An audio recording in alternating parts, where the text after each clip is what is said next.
welcome to the Oral Health Podcast. So now that it is Stress Awareness Month in April, stress obviously shows up in a few different ways in your mouth. So we're going to have a little chat today about clenching and grinding of your teeth. So Karen, can you just talk us through what that is in layman's terms? Yeah, of course. I mean, at times of stress, we all sometimes find that we're gritting our teeth, and it's often said, isn't it? You know, grit your teeth and bear it and that kind of thing. So, I mean, officially the name for grinding your teeth is bruxism. However, most people would recognise it more as tooth grinding or clenching. Now, some people are more prone to it than others.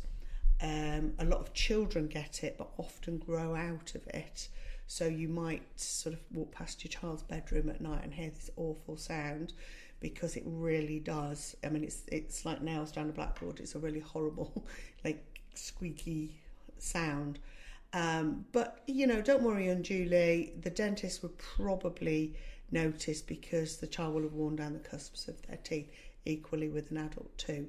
But as I say, children normally grow out of it by the time they get their adult teeth. So, but if they are continuing to do it after that time, then it's worth speaking to the dentist about whether they should have a night guard to protect their teeth.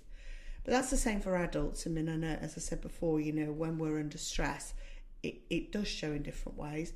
Some people will perhaps bite their nails or chew chewing gum, or, you know, do lots of different things, you know, they sort of fiddle with the fingers or, you know, whatever. Some people are more predisposed to grinding their teeth. It can be a familial thing. I wouldn't necessarily say it's hereditary, but it can be something that, you know, you may find another member of your family does. It's much more common than you think.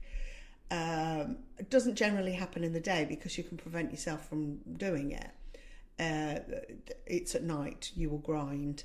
Clenching, not quite so much, because you do sometimes, if you're concentrating on something, you do sort of go, oh, wow, I've been clenching my teeth. So you can stop yourself from doing it, but at night is normally the worst time. Well, do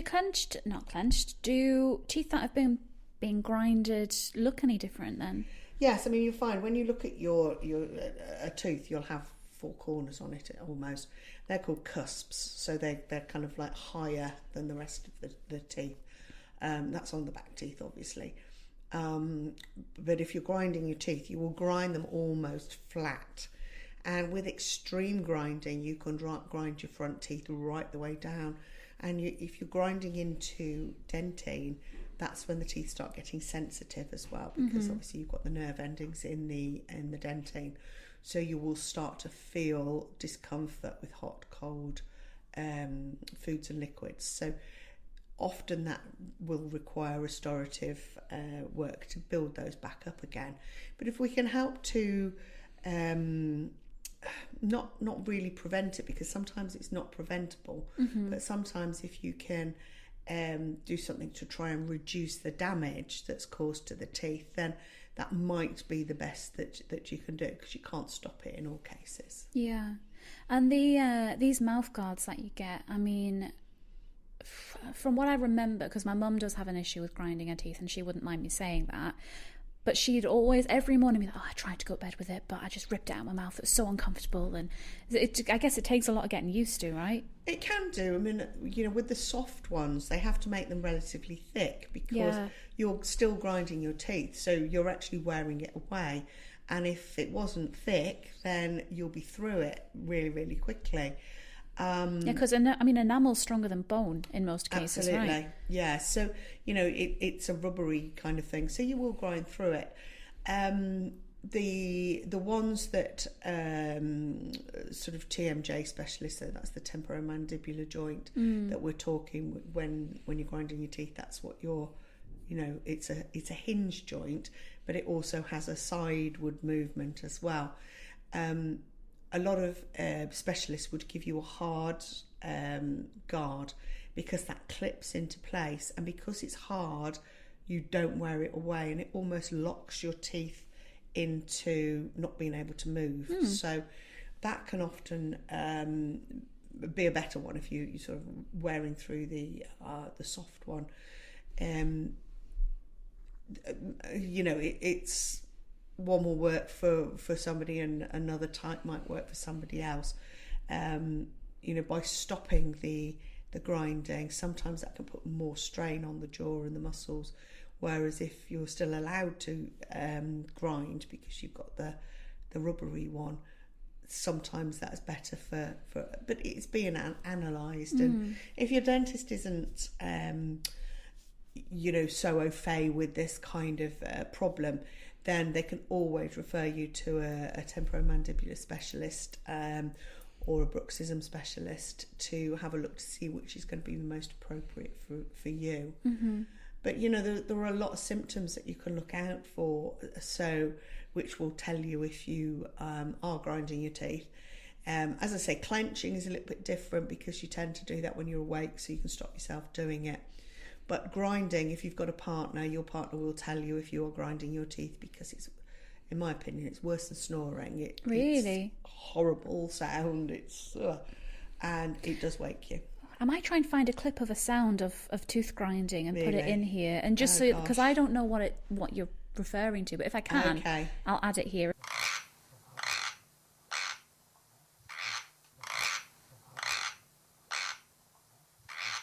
Because I've never thought about it being sounding awful, but yeah, it is like a real crunchy. Because teeth aren't soft. It's not like chewing. It's yikes. Okay.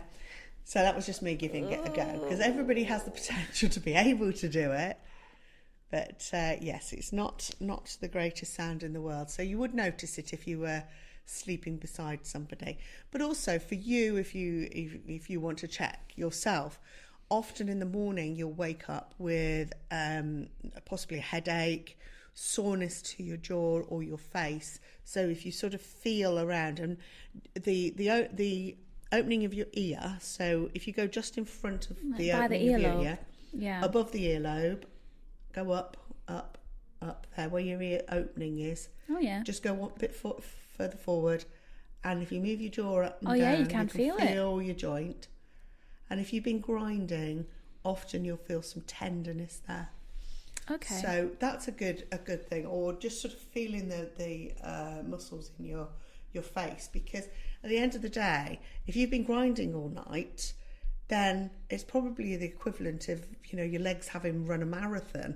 Yeah, there's only a small muscle.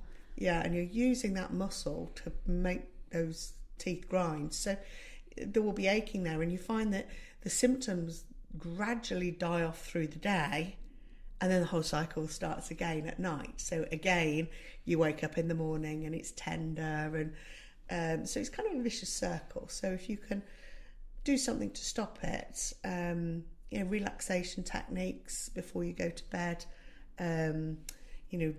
put away all your tablets and phones and anything that kind of makes you anxious or wakes you up or gets you sort of a bit sort of hyper. Just try and tail that down an hour before you go to bed, and just be as relaxed as you can, and hopefully it will reduce it. But as I say, there is help from your dentist or a specialist if you find that you're doing it. And if you think you are, mention it to your dentist.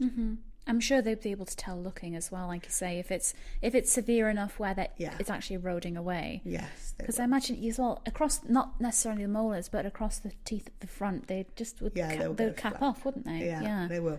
I mean, when our teeth come through, if you look at a child whose teeth have just erupted, they kind of have like little lumps on the biting surface of the front teeth. Those are called mamelons.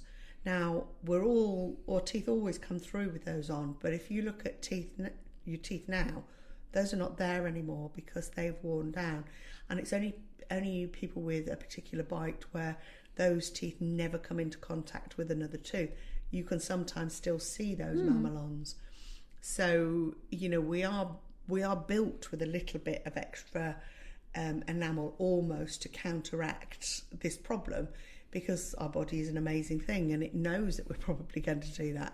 So over the years we've evolved with that little bit of extra enamel to compensate. So it's not a problem for everybody, but it is for some people. And as I say, you know, my dentist always says to me, "You're grinding again," and I don't tend to notice if I am, but she can see the wear on my teeth. Not to a point that it's problematic, but you can still tell. Yeah, she can still tell. And you know, as I say, over the years, the wear and tear on our teeth does wear them down. That's, you know, part of living. But any undue wear, the dentist might say to you, "Do you grind your teeth? Do you clench? Do you, you know?" And a dentist will often do that trick that I just said about the opening of the ear and say to the patient, "Can you open and close?" And you often see the patient kind of, "Oh, yes, that is a bit tender." So we can say, "Yeah, I think you've been grinding." And just to quickly talk about clenching as well, because it's you hold a lot of tension in your jaw. Yeah. It's like that kind of classic, "Oh, I'm angry," and you can tell someone's angry if they're clenching their jaw, right? Yeah. And a lot, you see these posts go through social media of, "Take a second, lower your shoulders, unclench your jaw, let go of the tension," and it's like that kind of cheesy. Do you know what? That would probably have the totally opposite effect on me. Yeah, but it does kind of make you realise, go, "Oh, I am actually holding a lot of stiffness." But you can hold it, you know, if you are clenching, it can have an effect on your back, your neck, your shoulders, because you're holding yourself in such a position that it's really, really tight. So it can have an effect on the whole of your, you know, the way that your head goes down your spine all the way to the bottom. It can put that out of kilter as well. So, you know, they can have quite a knock-on effect. So it is important to address these things and note what's going on in your mouth. With long-term clenching, and because the strain is on the TMJ like muscle and joint, can that have long-term impact? So if you're doing it constantly for ages, apart from a bit of tenderness, can it make it weaker? Can it do anything? Well, to I mean, it? any joint that's overworked has potential to become problematic. I mean, people that suffer with any kind of arthritis or, you know, rheumatism and that kind of thing, you can get that in your jaw as well. It's a joint, you know. You're looking at it at the same as you would any joint in your body. Obviously, it's a slightly different joint because it's a hinge joint. So it has a lot of movement to it. So you move side to side, up and down, diagonally. It can, you know, move in a circle. I'm doing that as well as I'm talking. And now I'm thinking about it. I can feel it, and I'm like, oh. But there's so many different ways that your jaw can move because it's that kind of joint. And you've got a lot of ligaments there, you've got a lot of muscles. So there's a lot of things that can be stretched and strained and traumatised by doing it. So, you know, it's just being aware of it might be a habit for you. Let's see what we can do about it. But I do agree, you know, if we could take all the stress out of our lives and never be anxious about anything again, everything would probably be better. But, you know, we have to be realistic, and there will be times that you're more stressed than others, and you will find that you grind more than, you know, you did before. But I think if you are somebody that grinds or clenches, you know what your triggers are, and it's about trying to reduce those and getting help with it as well, because there is help out there. You don't have to kind of just put up with, you know, knowing that you grind your teeth and like, oh, it's one of those things, I'll just leave it. You know, get advice, get treatment if possible, and it will be better in the long run to protect your teeth. Yeah, definitely. And that's a nice note to end on as well. You know, I'll link some information more about bruxism and clenching and grinding, as well as some places where you can go and get support if you're stressed this month or any month. But yeah, thank you, Karen. We'll be back next week talking about something else, of course. But yeah, it was good to chat as always. Very informative. Bye. Bye.